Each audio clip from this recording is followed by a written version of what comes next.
J'ai le plaisir de vous annoncer l'apparition de l'article intitulé Sclérose en plaques et kinésithérapie dans l'Encyclopédie médico-chirurgicale de kinésithérapie, médecine physique et réadaptation. Voilà comment se présente cet article.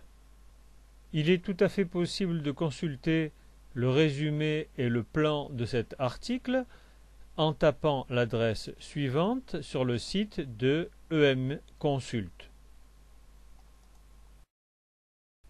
C'est le résultat d'un travail considérable effectué par une équipe motivée incluant des patients et que j'ai eu l'honneur de coordonner.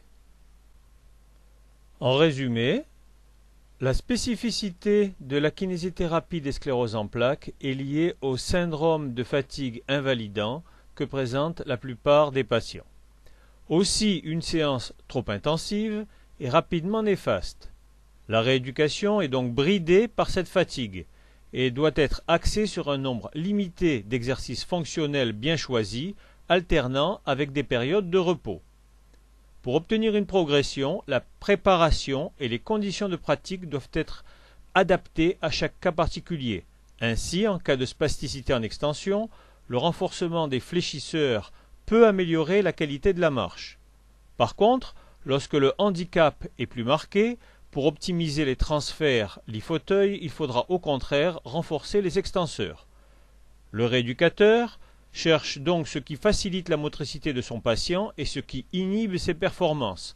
Cette véritable enquête est d'autant plus nécessaire que l'état du patient varie en fonction de l'évolution de la maladie, de l'heure de la journée, de l'efficacité ou non de la cryothérapie et de multiples facteurs qu'il convient de découvrir. Le kinésithérapeute procède donc non seulement par déduction logique, mais aussi et peut-être surtout par essai-erreur. Une progression chiffrée d'exercices fonctionnels permet de valider les choix effectués, d'améliorer l'autonomie du patient, sa motivation, sa qualité de vie, de lui donner une connaissance de ses résultats et de diminuer le déconditionnement à l'effort. Cette rééducation active n'est efficace qu'en dehors des poussées évolutives. Par contre, les soins passifs en position couchée sont bien tolérés à toutes les phases de l'affection. Il s'agit de lutter contre les troubles orthopédiques, respiratoires, la spasticité, les douleurs. Enfin, à tous les stades, le rôle psychologique du kinésithérapeute est capital pour apporter motivation, aide, compréhension, présence et bien sûr bonne humeur. Le plan de cet article est également disponible gratuitement sur Internet.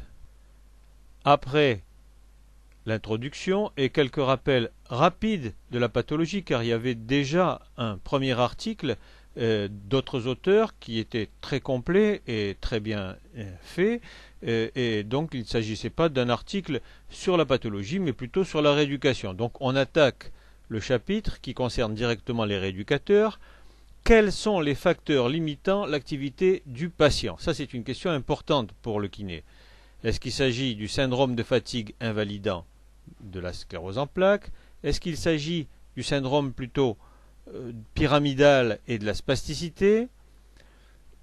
Ce chapitre est bien développé car c'est un peu différent si la spasticité prédomine sur la triple extension avec faiblesse de la triple flexion, ou bien dans les atteintes plus graves, généralement, si la spasticité prédomine sur la triple flexion avec une faiblesse de la triple extension.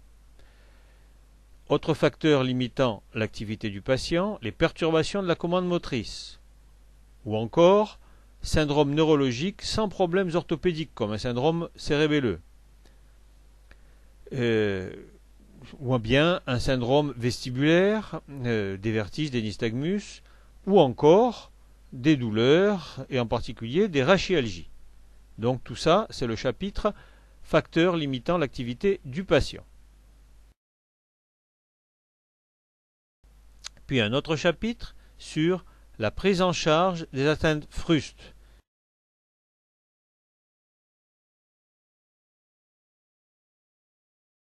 Dans les atteintes frustes, il y a essentiellement le programme d'auto-rééducation, en particulier la lutte contre le déconditionnement à l'effort aérobie, et puis également l'éducation thérapeutique du patient. Dans la kinésithérapie des atteintes de gravité intermédiaire, il y a la lutte contre la fatigue et le programme de conservation de l'énergie qui continue à ce stade, mais il y a aussi le protocole de bilan de traitement de l'équilibration fonctionnelle, avec en particulier la déambulation, également les escaliers, le travail dans les escaliers, les changements de position, et puis la tenue de position. Le dernier chapitre concerne la prise en charge des atteintes profondes, avec, si possible, un réentraînement à l'effort, la rééducation des activités de la vie quotidienne, l'installation des patients, les aides techniques et les appareillages, et puis les techniques passives de nursing en liaison avec les autres participants, et puis les activités également de loisirs et de confort. En conclusion, le rééducateur doit réfléchir aux facteurs permettant à chaque patient d'évoluer vers une plus grande indépendance. Cette analyse débute dès la première séance de rééducation, mais elle s'affine progressivement. Chaque nouvelle séance de rééducation, chaque exercice, chaque discussion avec le patient, sa famille et son médecin constitue une opportunité pour le rééducateur de mieux comprendre le patient, de mieux ajuster son traitement. Au fil des séances, il va acquérir une telle connaissance de son malade qu'il va pouvoir anticiper ses réactions. Il raisonne alors en feed-forward.